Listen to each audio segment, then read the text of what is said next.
Bonjour et bienvenue à cette édition d'Info.tv. C'est l'Express de ce mardi 13 avril. Il fait tellement beau dehors, j'espère que vous en profitez. On annonce une très belle semaine. On va faire tout de suite le bilan de la COVID en cette journée du 13 avril 2021. Donc aujourd'hui, en date d'aujourd'hui, 11 h, le 6 du Bas-Saint-Laurent a confirmé 37 nouveaux cas dans le Bas-Saint-Laurent. Ça n'a pas beaucoup baissé depuis les derniers jours. Hein? On se maintient toujours aux alentours de 30-25 pour un total de 2406 cas qui ont été confirmés dans le Bas-Saint-Laurent. Dans la Matapédia, nous sommes rendus à 61 cas, donc il y a eu un +1 aujourd'hui et un +1 hier. Moins de 5 cas actifs par contre. Le 6 du Bas-Saint-Laurent nous confirme que plus de 24 % de la population du Bas-Saint-Laurent a été vaccinée. Et d'ailleurs, il y a encore des vaccins AstraZeneca qui sont disponibles dans la Matapédia et partout au Bas-Saint-Laurent. Depuis hier, là, vous pouvez téléphoner les gens de 55 à 79 ans qui veulent être vaccinés avec le AstraZeneca. Vous pouvez téléphoner pour prendre votre rendez-vous. Il n'y a pas de clinique sans rendez-vous ici, seulement à Rimouski, à Rivière-du-Loup. Mais vous pouvez prendre votre rendez-vous pour vous faire vacciner. C'est très rapide de ce qu'on entend là, dans la population. Les gens qui appellent ont leur rendez-vous dans les jours à venir. Fait que ça va quand même assez vite là, pour avoir une place pour sa première dose de vaccin. Je vous rappelle que c'est le vaccin AstraZeneca qui est disponible aux 55 ans et moins. Sinon, la vaccination pour les... aux 55 ans et plus, pardon.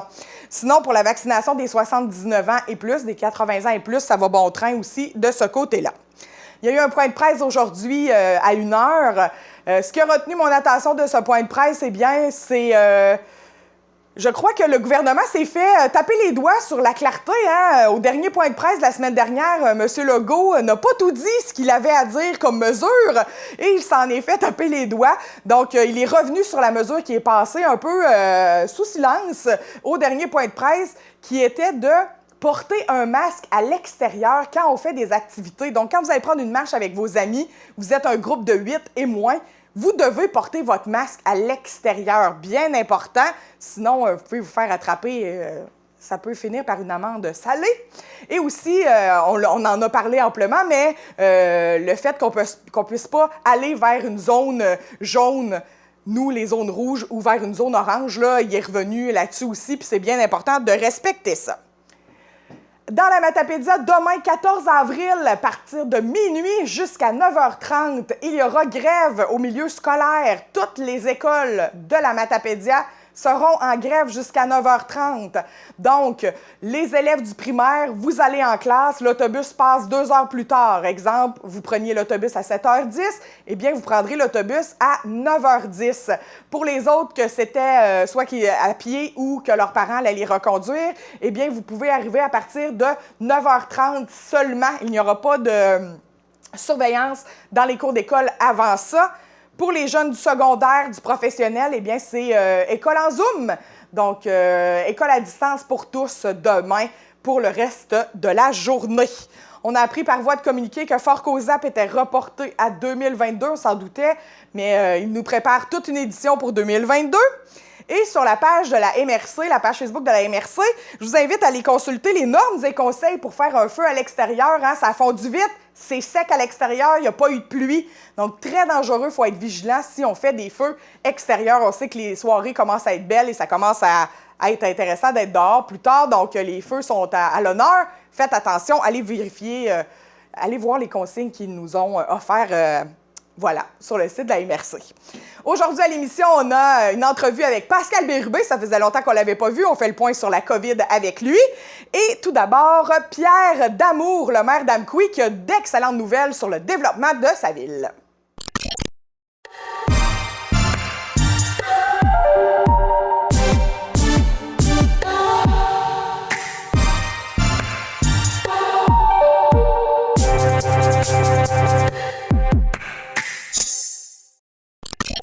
Ça bouge village à Amqui, comme ça n'a jamais bougé, en tout cas, moi, j'ai jamais vu ça.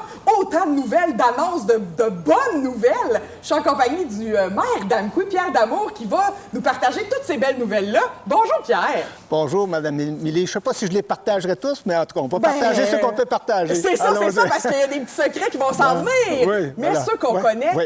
il y a beaucoup d'investissements qui s'en viennent, qui est connu dans la ville d'Amqui. Entre autres, une nouvelle passerelle. Oui. Il faut dire que c'est une nouvelle dans la mesure où on a déposé notre projet de règlement pour pouvoir réaliser. On espère faire ça à l'automne. OK. Sinon, ça sera pour l'été 2022. Mais on travaille fort là, pour que ça se passe à l'automne. Évidemment, ce projet-là est conditionnel à une obtention d'une aide gouvernementale, là, mais un projet autour du 800 000, environ 60 de financement minimalement requis pour réaliser le projet. OK. Mais un beau projet. Donc, oui, c'est derrière la captive. Oui, donc c'est la passerelle J-Napoléon Pérus qu'on connaît. Oui. La structure est revue, donc on a déjà le certificat d'autorisation du ministère de l'Environnement pour procéder. Hein? On sait quand on doit fouiller dans la rivière. Oui, ça prend l'environnement qui est là. Ça, c'est réalisé. Donc, c'est une passerelle où il n'y aura plus d'appui au centre de la rivière. Donc, il n'y aura plus besoin d'avoir un appui. Et ce sera une passerelle avec un couvert, un toit, pardon, un couvert, un toit. Un pont couvert. Un pont couvert, voilà. Les deux mots ensemble font du sens. Alors, la ville d'Amqui, hein, reconnue pour ses ponts couverts. Donc, on va faire un petit clin d'œil. Et puis, voilà, donc c'est un beau projet. Ce sera passerelle éclairée avec une petite halte au centre. Donc, un beau projet. Oui, ça va redynamiser le centre-ville, hein? Oui, absolument. Tout à fait. On travaille également sur la rue du Pont au niveau des projets de ce qu'on appelle de rue principale. Donc, ça aussi, là, c'est des projets sur lesquels on travaille. Mais voilà, donc la passerelle, on espère des réponses au mois de mai du principal contributeur. Mais voilà, si tout s'attache comme prévu, à l'automne 2021, on devrait avoir une nouvelle passerelle du côté d'Amqui. Wow! On le souhaite à tout le monde. En tout cas, on va se croiser les doigts bien fort. Oui. Sinon, depuis quelques années, vous vous positionnez comme étant la ville, une ville active. Transport actif, on voit des gens qui marchent dans le parc en arrière de nous, c'est parfait. Fait que là, il y a des annonces aussi dans le transport actif. Oui, effectivement, on va continuer. Vous savez, on a annoncé, c'est la garderie des Petits Flots, un 60 places en garderie du côté de l'école Sainte-Ursule. Résidence personnes âgées il y a quelques années. Donc, et puis de 2019 à 2020, Amqui est en croissance démographique et on veut que ces gens-là se déplacent à pied ou à vélo. Alors, pour ça, on a besoin de réaliser des plans et on a eu une aide gouvernementale de 27 000 pour nous aider à réaliser ces plans-là de façon à situer nos travaux au cours des prochaines années. OK. Puis ça, ça va favoriser. C'est du réaménagement ou de l'aménagement de ce qu'il y a déjà? Les deux. Donc, des réaménagements. Tu sais, le secteur, la garderie, Sainte-Ursule, on a besoin d'améliorer la sécurité. Même dans le cadre de la passerelle aussi, là, on veut faire connecter ça vers le centre-ville. Donc, du côté de l'école Caron. Donc, la proximité des écoles primaires et secondaires, il faut améliorer les éléments qu'on a de ce côté-là, mais de façon plus générale, disons que ce qu'on veut faire, c'est favoriser les déplacements à pied et à vélo. Tout à fait. Puis tout est à portée de marche. Bien sûr. Bien sûr. Puis on le voit de plus en plus. Hein? Avec la pandémie, ça a comme forcé les gens à sortir. Oui, on l'a vu cet hiver. D'ailleurs, on avait mis en place des aménagements dans nos glaces et le club Arfans des Neiges. Donc, les gens ont redécouvert leur milieu de vie et c'est bien tant mieux, mais on sait qu'on a du travail à faire là, pour bonifier l'offre de services de ce côté-là. Ben oui. Là, je vais vous faire rajouter un chapeau sur votre belle casquette de la ville d'Amqui. Le président du camping d'Amqui, vous êtes à titre de maire ou... En fait, j'étais sur le conseil d'administration pour la dernière année. J'ai également accepté d'assumer la présidence. Là, il y a de bonnes nouvelles. Oui, on a des bonnes nouvelles. Là, on sait pas... Là, on est des bonnes nouvelles. Oui. Mais malgré la pandémie, on ne sait pas toutes les mesures, tous les services qu'on sera en mesure d'offrir à l'été. Oui. Alors, on espère que ça sera derrière nous, mais il faut quand même penser qu'il y aura encore des mesures de précaution au regard de la COVID. Mais la bonne nouvelle, c'est qu'on devrait procéder à l'installation de nouveaux jeux, un investissement d'au-dessus de 100 000 un beau projet. Donc, une unité principale à proximité de la piscine, également un certain nombre de modules là, un peu partout sur le terrain. On a des blocs A, B, C, D, E. Bref, on aura un module principal et c'est... Près de la piscine. Près de la piscine. Celui donc, on réaménage. Donc, c'est des équipements, c'est des modules qui sont désuets, qui sont en voie et que leur durée de vie était pas mal Ils sont pas mal atteintes. Ils sont en fin de vie pas mal. Alors, on espère inaugurer ça. Ça ne sera pas nécessairement installé dès l'ouverture du camping, mais Disons que d'ici la mi-juillet, l'ensemble des modules de jeu devraient être installés et fonctionnels. Alors, on a bien hâte. Wow! Oui, Et oui. ça, c'est une bonne nouvelle parce que il est très fréquenté, le camping Namkoui. Oui, hein? oui. Est-ce que en ce moment, vous êtes capable de nous dire un peu, ça va avoir l'air de quoi l'été? Mettons qu'on a un été sensiblement à l'été passé, là. Entends-nous. À l'ouverture, on en avait jasé, je ne sais pas à quelle occasion. On est dans des achalandages de réservations records. Donc, on a actuellement, je vous dirais, 3500 réservations pour à peu près 6000 nuitées, ce qui est du jamais vu.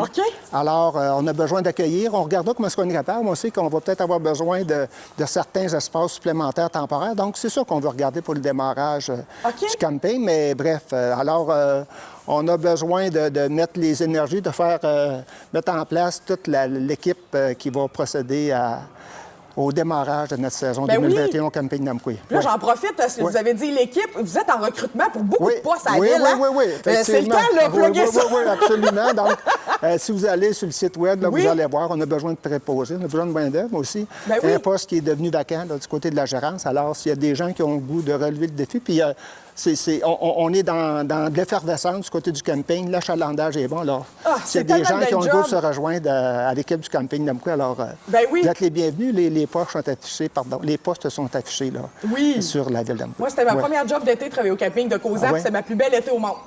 Du monde en vacances. Vous deviez sûrement bien faire ça, Mme Émilie, avec votre joie de vivre. Oh, l'accueil, j'étais bonne.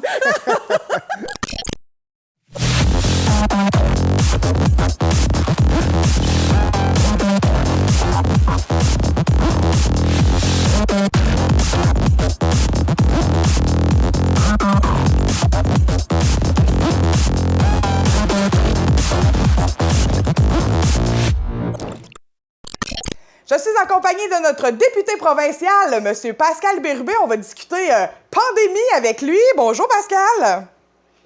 Bonjour, Émilie. Ça fait longtemps qu'on ne s'est pas parlé sur nos ondes. Pascal, on va faire un bref retour en arrière parce que il s'est passé beaucoup d'affaires. La pandémie, la crise, je sais que le Parti québécois, pas critique, mais suggère beaucoup de recommandations au gouvernement parce que vous voyez des lacunes dans la gestion de la crise en général. Comment est-ce que, je sais que toi, tu as proposé, entre autres, de revoir les points de presse? Oui, bien, on est dans une pandémie depuis plus d'un an. Il se passe beaucoup de choses encore. On essaie de s'en sortir le plus rapidement possible. On est vraiment là, dans la période de vaccination. On souhaite que ça se passe bien pour tout le monde. Mais il y a plusieurs éléments qui sont à améliorer dans la gestion de crise du gouvernement du Québec, notamment sur l'information. Et la tribune la plus suivie, c'est les conférences de presse. Mais on se rend compte que le gouvernement fait le choix de ne pas aborder certaines décisions parce qu'elles sont impopulaires, puis on l'apprend après. Puis là, ça devient compliqué d'expliquer ça. Je donne un exemple. Oui. Le passage d'une zone rouge à une zone jaune, le premier ministre n'a pas dit ça en point de presse, mais ça touche pas mal notre monde. Puis je veux expliquer la question très brièvement des frontières administratives.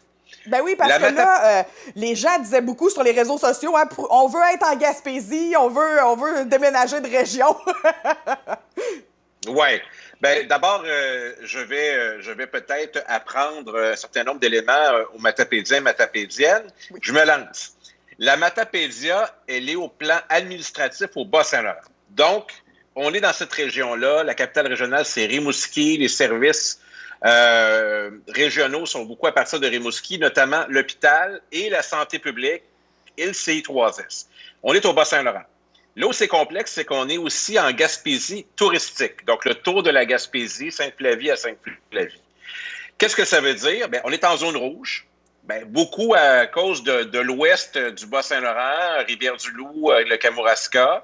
Mais on n'est pas à l'abri d'avoir des cas. Puis je sais que ça déplaît à beaucoup de gens dans Matapédia parce qu'il y a moins de cas. Je les comprends. On est tous là-dedans. Qu'est-ce que ça veut dire sur les frontières administratives? C'est que Routierville, au sud, c'est la dernière municipalité, TNO, là, au Bas-Saint-Laurent. Puis après, les plateaux de la Matapédia puis la baie des Chaleurs, c'est en Gaspésie. Donc, comme on est en zone rouge, on ne peut pas se rendre en zone jaune. Puis même chose au nord-est à partir de Cap-Chat, parce qu'on est en zone rouge. Bon. Ce qui fait en sorte que j'ai beaucoup de commentaires puis de questions qui sont liées à ça. les gens d'une zone jaune, ils peuvent venir, mais nous, on ne peut pas y aller. Je sais que ça peut paraître contradictoire parce qu'il y a des gens de Rivière-du-Loup, à rigueur, qui pourraient venir dans Matapédia, mais c'est les règles, c'est pas moi qui ai fait. Il faut vivre avec. Ça ne veut pas dire qu'on ne pose pas de questions. Et là, je reviens à ton questionnement. C'est sûr qu'il faut poser des questions parce que la population s'en pose. Et le gouvernement du Québec, dans sa gestion, écoutez, là, on est 23 % de la population canadienne, le Québec, puis on a la moitié des décès. En partant, c'est très grave. Mais aussi, il y a beaucoup de ratés. Donc, heureusement qu'on est là pour faire des propositions, puis parfois indiquer qu'il y a des choses à surveiller pour que ça se passe mieux. Donc, la tenue des conférences de presse, c'est un élément, mais il y en a combien d'autres? Je veux dire, la question là, du port du masque, l'an dernier, au mois de mai, j'ai été le premier élu à dire, bien, vous devriez le considérer parce que sinon, on va avoir des problèmes plus tard. C'est arrivé juste en juillet l'an dernier, puis il y a plein d'exemples comme ceux-là. Les contrôles routiers, par exemple, j'ai proposé ça. Bien, le gouvernement a dit non à ça. Bien, qu'est-ce qui est arrivé? Bien, on a eu beaucoup de cas dans l'ouest du Bas-Saint-Laurent. Si on a vu des contrôles routiers, il est plausible de penser qu'on en aurait eu moins. C'est sûr, c'est une évidence. Alors, on pose des questions, puis on collabore avec le gouvernement, puis on veut que ça se passe bien. Je suis heureux, moi, d'avoir la liberté de parole comme député, de m'exprimer au nom des Matapédiens et Matapédiennes, de faire part de leurs questionnements, de leurs craintes, de nos propositions également pour que ça se passe mieux, tout en respectant les règles. Je veux dire, on veut protéger notre monde, mais il y a un équilibre entre la protection de la population au plan de la santé, l'économie, la liberté, puis je dirais la santé mentale des Matapédiens et Matapédiennes, puis de façon générale, l'ambiance. Donc, il y a tout ça qu'il faut tenir compte. Et oui, je vais continuer de poser des questions. Et souvent, je vais répondre à... Oui. Est-ce qu'ils vous écoutent? T'sais, vous faites des recommandations, vous levez la main, vous pointez des choses, mais est-ce qu'ils vous prennent en considération ce que vous pointez? Parfois, pas tout le temps. Okay. Et les gens, évidemment, il y a des gens qui sont très critiques face à la pandémie. Il y a des gens qui doutent, je dirais, de son ampleur, de ses impacts. Et qui disent souvent, mais écoutez, empêchez-les. Je veux juste rappeler une chose. Le gouvernement il est largement majoritaire. Là. Donc, pendant 4 ans, là, c'est le gouvernement de la CAQ qui contrôle l'affaire. Ouais. Donc, là où on a un impact, c'est sur la parole, sur les propositions qu'on fait. Mais ultimement, c'est tout le temps le gouvernement du Québec qui décide. Donc, au même titre qu'il y a des députés de la CAQ qui ne se font pas entendre, là, que c'est leur parti. Là. Puis, et en plus, ils n'ont pas la liberté de parole que j'ai. Alors, on fait pour le mieux, pour s'assurer que ça se passe bien, tout en continuant de faire tout ce qu'il faut faire pour je dirais, le reste de la population, l'économie, la culture, l'éducation. Il y a beaucoup à faire. Alors, c'est très prenant pour un député depuis plus d'1 an. C'est énormément de volume, c'est beaucoup de messages. C'est dur de passer à travers rapidement parce que j'en reçois par courriel, par Facebook, les téléphones. Donc, c'est beaucoup de volume. Est-ce que vous voyez, est-ce qu'il y a une fin? Est-ce que la vaccination, c'est vraiment le remède miracle à tout ça? C'est une des clés. C'est-à-dire qu'une fois que les gens sont vaccinés, ne sont pas susceptibles de l'attraper, c'est une des conditions essentielles pour s'en sortir plus rapidement. Mais ça ne règle pas tout parce que les gens qui ne se feront pas vacciner, et parce qu'ils ne croient pas, ils ne veulent pas, puis c'est leur choix. Je veux dire, c'est pas obligatoire la vaccination au Québec. Et il y a des gens qui sont à risque. Et là, la différence avec, je dirais, la première vague, c'est que c'est des gens plus jeunes. Il y a le variant. Le variant est beaucoup plus contagieux puis frappe fort aussi. Donc là, au début, on disait c'est surtout les aînés ou les gens qui ont des conditions immunosupprimées ou des conditions aggravantes. Là, ça peut toucher les jeunes. Puis on a vu des cas au Québec. Donc, il faut être vigilant. Je sais que c'est compliqué. Je sais que les gens sont fatigués de ça. Il commence à faire beau. Je comprends tout ça. Là. Moi-même, je suis là-dedans. Mais on n'a pas le choix. Puis si on veut qu'on ait un été qui a du sens, ben c'est maintenant qu'il faut faire ce qu'on a à faire. Hein. Et puis, en ce sens-là, ben, de façon très générale, j'ai des félicitations à faire aux Matapédiens, Matapédiennes pour leur attitude. C'est sûr qu'il y a des gens qui trichent, on le sait. Mais de façon générale, on a tous une responsabilité envers les autres. Alors, c'est pas pour nous protéger, nous mais pour protéger les gens de notre entourage, des gens qu'on aime. Tout à fait. Est-ce que ça pourrait être une solution de revenir à des barrages routiers ou de complètement couper en deux le Bas-Saint-Laurent? Là? On l'a fait avant Noël. Ah ah! Très pertinent parce que d'abord, effectivement, ça a été fait. L'ouest du territoire, donc ce qu'on appelle le KRTB, K pour Kamouraska, R pour Rivière-du-Loup, T pour Témiscouata, puis B, c'est les Basques, région de Trois-Pistoles. Et à l'est, c'est les 3M, Matane, Métis, Matapédia et Rimouski.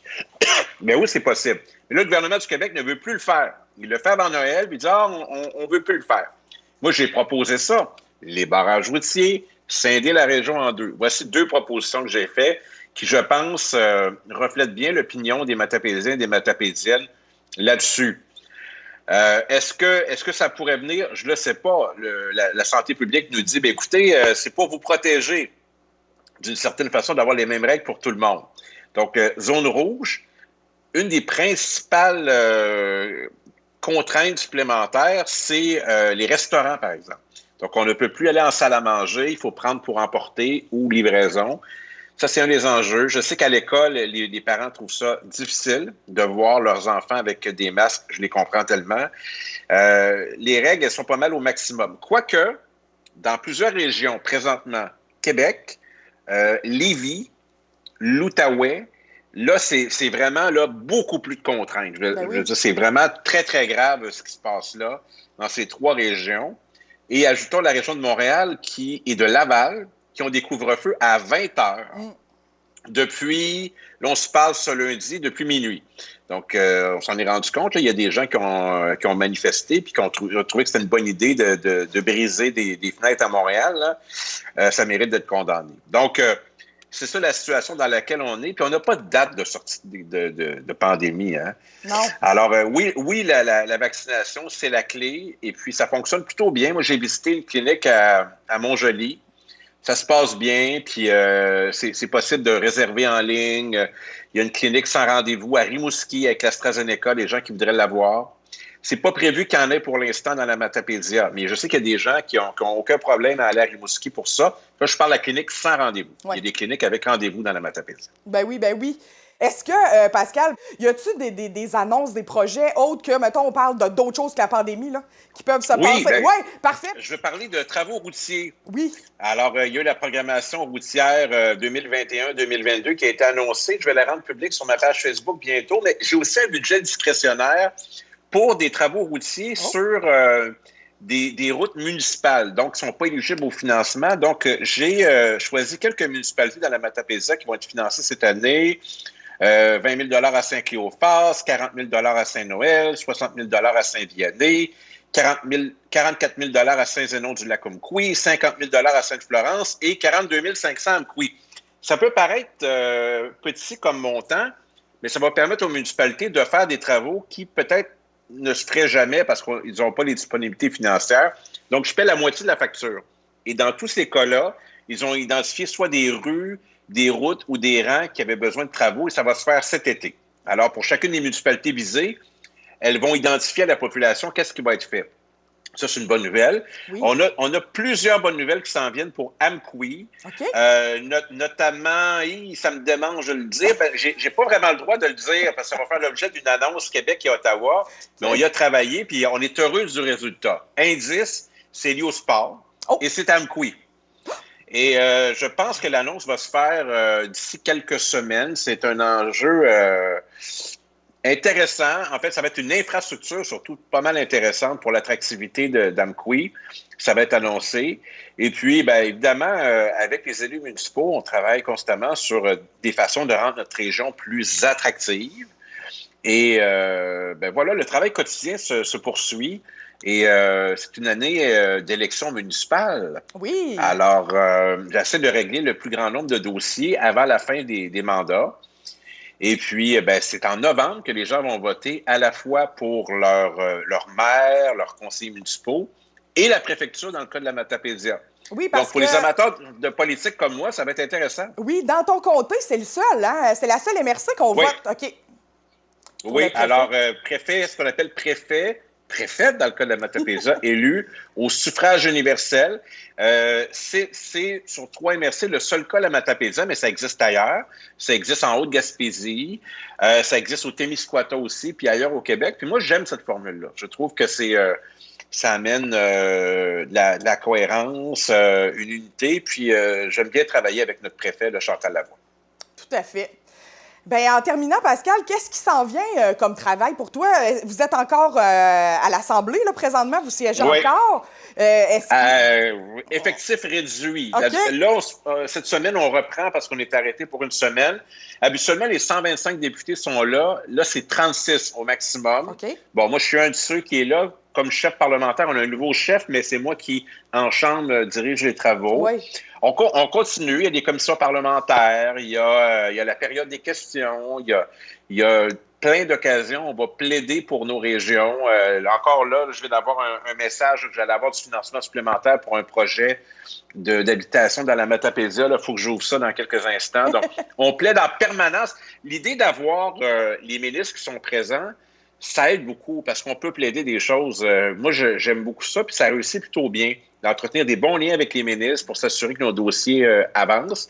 Les gens, des fois, ils trouvent que Bérubé, il pose des questions, puis il est tough, mais 5 minutes après, là, on est avec les ministres, on plaide nos affaires. Alors, on a un rôle à jouer, ça s'appelle la reddition de comptes. Il faut poser des questions, puis le gouvernement doit y répondre. C'est lui qui gère notre argent. Voilà. Mais l'essentiel du travail, c'est surtout de la collaboration. Puis moi, je suis dans mon comté, je suis constamment aux aguets de façon de plaider des dossiers ou d'obtenir du financement. J'ai ça en permanence. Les fins de semaine, je suis à mon bureau de comté. Là, je réfléchis à toutes sortes de façons d'y arriver. J'ai toujours cette même passion-là.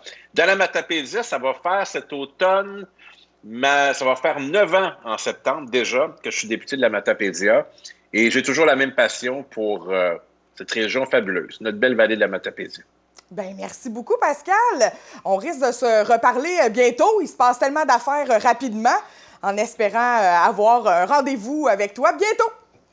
Oui, puis peut-être un mot, on n'en a pas parlé, mais le FA Gauthier, il y a beaucoup de Matapédiens qui l'utilisent pour aller sur la Côte-Nord. Oui. J'ai indiqué à plusieurs médias que là, on va arrêter de niaiser. Oui. Ça nous prend un nouveau traversier, surtout s'il est pour durer 40 ans. Donc, à suivre, on aura l'occasion de s'en reparler. Bien, est-ce que, tant qu'à ça être lancé là-dessus, oui. Est-ce que les Matapédiens, tes citoyens, en fait, peuvent faire quelque chose dans ce sens-là? Je vais les inviter à participer à une mobilisation virtuelle bientôt. J'ai beaucoup de Matapédiens et Matapédiennes qui travaillent sur la Côte-Nord ou dans le nord du Québec. On en a plusieurs. Oui. Et c'est épouvantable ce qu'ils vivent, de ne pas pouvoir planifier, qu'ils vont traverser, puis ils m'écrivent, puis ils m'en parlent. On se sent un peu impuissant. C'est pas vrai, là, parce que le traversier, il peut être là pour 40 ans. Camille Marcoux était là 40 ans. C'est pas vrai qu'on va vivre ça à chaque semaine, de se demander s'il va traverser. Donc, c'est un peu long, ma démarche à expliquer, mais la résultante, c'est qu'arrêtons de niaiser, ça nous prend un autre traversier fiable pour les 40 prochaines années. Et celui-là, ça a été une erreur de la part de la Société des traversiers du Québec. Et c'est pas vrai que nous, on a à payer pour cette erreur-là. C'est notre unique lien vers la Côte-Nord. On en a besoin, c'est essentiel. Et au même titre que Montréal et Québec ont des centaines de millions pour le transport, mais nous aussi, on mérite un traversier de qualité. Et manifestement, ça ne semble pas être le FA Gauthier. Manifestement. et il faut qu'il soit construit au Québec, cette fois-là. Et ça, c'est non négociable. Chez nous, on est capable de faire un traversier de qualité. Grosse différence. Puis le chantier italien qui nous a construit un traversier de ce genre-là, devrait peut-être envisager de le poursuivre. Qui sait? À suivre, en tout cas, pour le traversier. Merci beaucoup, Pascal, pour ton temps. Bonne semaine.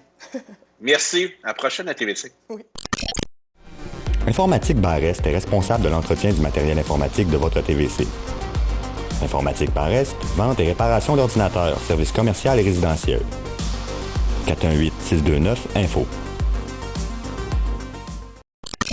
Et voilà, c'est ce qui conclut notre émission d'aujourd'hui. Merci beaucoup d'avoir été des nôtres. Ne manquez pas notre prochain rendez-vous ce vendredi, 17h. D'ici là, je vous souhaite une très belle semaine.